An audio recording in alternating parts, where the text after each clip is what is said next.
You're watching WSOC Tonight live at 11. We do start, though, with that shooting investigation in uptown Charlotte. Police trying to figure out why a person opened fire right next to the Sky House apartments in the middle of the afternoon. Now, take a look at this.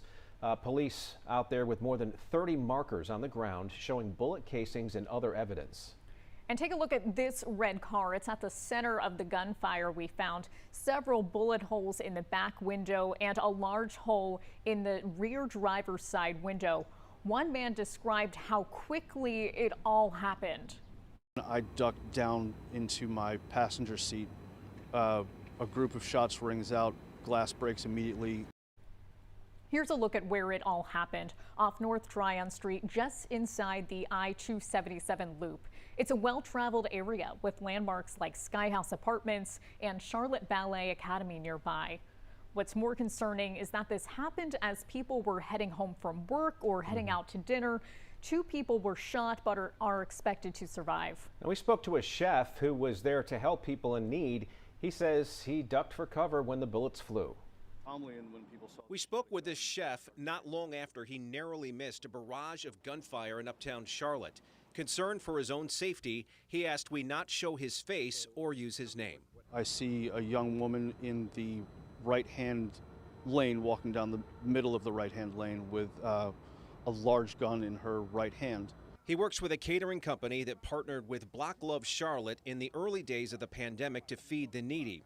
He was delivering meals in that bright red Toyota Corolla Thursday along Montford Point Street when this unfolded. At which point she raises the gun. I duck down into my passenger seat. A group of shots rings out. Glass breaks immediately. I hear glass breaking immediately, which is my car being shot. There's a pause, another volley of shots, at which point I hear my rear windshield being shot. You could see of the 4 cars we could see were hit by gunfire, his was shot up the most. And most of the gunfire was to the driver's side of that vehicle. Had it not been for a man he says tackled the woman, he's not sure he would have escaped uninjured. People start screaming once they see the gun. He grabs her to try and wrestle the gun away from her, to try and wrestle her around. I was thinking that the man that was tackling her is probably in very, very bad shape, and I felt terribly for him. Deborah Phillips, executive director of Black Love Charlotte, was about to hand out the meals the chef donated when the bullets started flying, forcing her to take cover.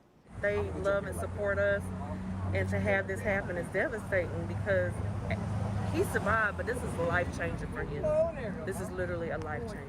Despite this expansive violent scene, both say they're committed to the community service started here back in 2020. As long as there's a need, we'll be back out here. We're just going to have to be more vigilant.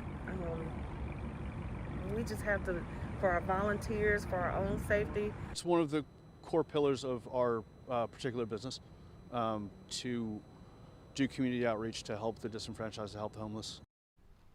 Now, we mentioned Black Love Charlotte, and you might remember that name from last month when someone stole the trailer the nonprofit uses to give out food and supplies to those in need.